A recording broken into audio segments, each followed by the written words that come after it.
और सूर्य उपासना करने का महत्व ब्रह्म पुराण में बताया गया है कि जो मनुष्य श्रद्धा भक्ति सहित सूर्य देव को उपासना करते हैं, हाथ जोड़ के उनको नमन करते हैं, उन्हें उनकी सभी प्रकार की मनोकामनाएं सूर्यदेव भगवान पूरी कर देते हैं। सूर्यदेव स्वयं उपासक के सम्मुख प्रकट होकर उसकी मनोकामना पूर्ण करते हैं। सूर्यदेव की कृपा से मनुष्य मानसिक, शारीरिक, वाणी संबंधी सभी पाप से निविष्ट हो जाता है।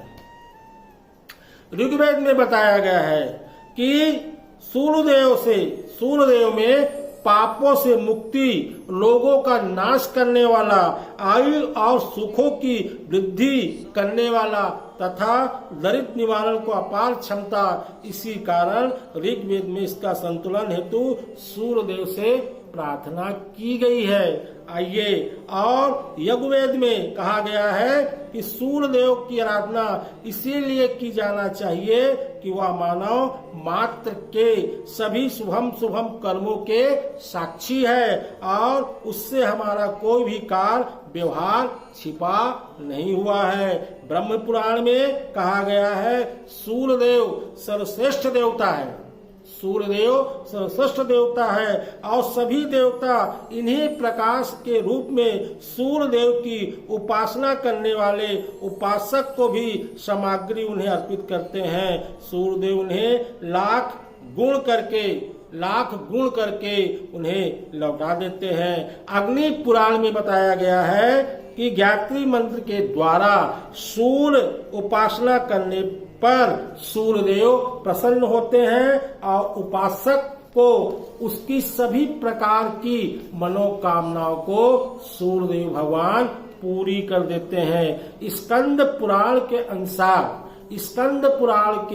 अनुसार सूर्यदेव को अर्ध जल दिए बिना भोजन करना पाप भक्षण के समान है।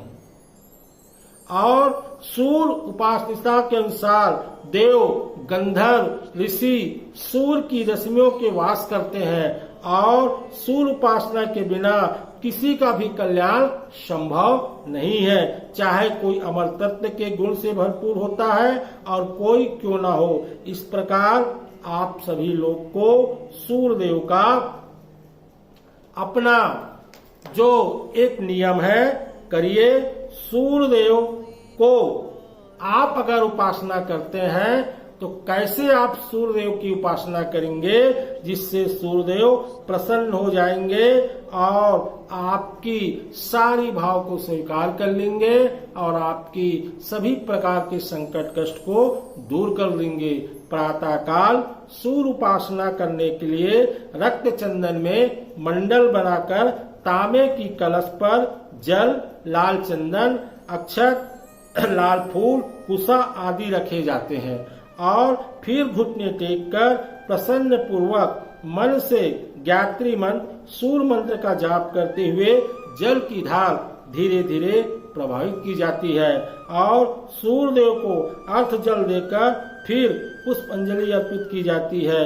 इस प्रकार शिव पुराण में बताया गया है सिंदूर वर्ण का सुंदर मंडल वाले हीरक इत्यादि औरों को सुजीवित करने वाले कमल नेत्र को धारण करने वाले सूर्यदेव भगवान को बारंबार प्रणाम किया जाता है।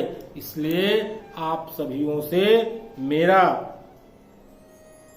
निवेदन है कि आप प्रतिदिन सूर्यदेव भगवान का ध्यान करिए, पूजन करिए। बड़े से बड़े पाप, बड़े से बड़े संकट और बड़े से बड़े कष्ट सूर्यदेव भगवान आपकी पूरी कर देंगे और पूरी करने के बाद आपकी सभी प्रकार की मनोकामनाएं पूरी कर देंगे। और अर्थात धर्म ही माता है, धर्म ही पिता है और धर्म ही बंधु है, धर्म ही सच्चा मित्र है, धन ही स्वर्ग की सीढ़ी है और धर्म से ही स्वर्ग की प्राप्ति होती है। धर्म से ही स्वर्ग की प्राप्ति होती है। धर्म से आप बहुत महान बन सकते हैं बशर्ते आप सारे भाव को अपने जीवन पर उतारने को प्रयास करेंगे तब, अर्थात धर्म से अर्थ धन प्राप्त होता है। जब आप धर्म करेंगे, अच्छे सद्गुरु की पूजा करेंगे, अपने आचार विचार बढ़िया करेंगे, अपने व्यापार बढ़िया करेंगे, अपनी यथा योग दान पुण्य करेंगे, तो उस अर्थ से आपको धन की प्राप्ति होगी। धर्म से सुख शांति मिलेगा आपके परिवार में, धर्म से सब कुछ आपको प्राप्त होता है और धर्म ही संसार का तत्व है। इसीलिए साईं बाबा ने अपने जीवन काल में शिरडी में 5 घर का भिक्षा इसीलिए मांगते थे कि मेरा शिष्य में धर्म की भावना बनी रहे। आपको ये साईं बाबा सेवाश्रम में संचालक कैलाश चंद्र गुप्ता, जो 1972 से इस तपोभूमि पर हम बैठे हुए हैं, हमारा लक्ष्य है हूबहू शिरडी धाम बनाना। आप सबके सौजन्य से बहुत कुछ हम आगे बढ़ चुके हैं और बहुत कुछ करना शेष है। और आप सभी लोगों का आशा विश्वास और 1 रुपए का दक्षिणा अगर इस धाम को प्राप्त होगा तो ना जाने किसकी दुआ से ये भी हूबहू शिरडी धाम आपके सामने प्रस्तुत हो जाएगा, जहां आप सभी लोगों की मनोकामनाएं पूरी हो जाएगी। इस प्रकार धर्म से हीन मनुष्य, जो धर्म को नहीं मानता, जिसमें दया नहीं है, जिसमें धर्म नहीं है, वो मनुष्य मृत्यु के समान होता है। वह मनुष्य मृत्यु के समान होता है। धार्मिक मनुष्य के मृत्यु के बाद भी वह जीवित रहता है और उसका नाम अमर रहता है। इन तथ्य में किसी प्रकार का संदेह नहीं है, क्योंकि मृत्यु के बाद भी धार्मिक मनुष्य की कृति अमर रहती है और इसी प्रकार मनुष्य को दीर्घजीव होता है और दीर्घजीव होने के बाद वह मनुष्य अपने जीवन में अपना नाम को छोड़ जाता है। इस प्रकार मनुष्य किसी को भी समय के वशीभूत होकर भय के कारण लोभ में पड़कर अपना जीवन रक्षा के लिए धर्म का परित्याग नहीं करना चाहिए, क्योंकि धर्म नित्य है। जीवन के सभी सुख दुख अनित्य है, जीव नित्य है और जीवन हेतु अनित्य है। जिसने धर्म को लेकर चलेगा वह महान बनेगा, क्योंकि ऋग्वेद के अनुसार मनुष्य को धर्म मार्ग का अनुसरण करने का निर्देश देता है और कहा गया है कि अर्थात धर्म का मुख्य सुख देता है, दुखों से वह मुक्त करता है। इस प्रकार धर्म शास्त्रों में कहा गया है कि परम पिता परमात्मा ने सृष्टि में 84 लाख योनि का सृजन किया है, जिसमें 84 लाख योनि में 30 लाख योनि पेड़ पौधे, 27 लाख योनि कीड़े मकोड़े और 14 लाख योनि पक्षी, 9 लाख योनि जलचर और योनि पशुओं में पाई जाती है। इन योनि में भटकने के बाद अच्छे कर्म पर ही जीव को मनुष्य की योनि को प्राप्त होता है।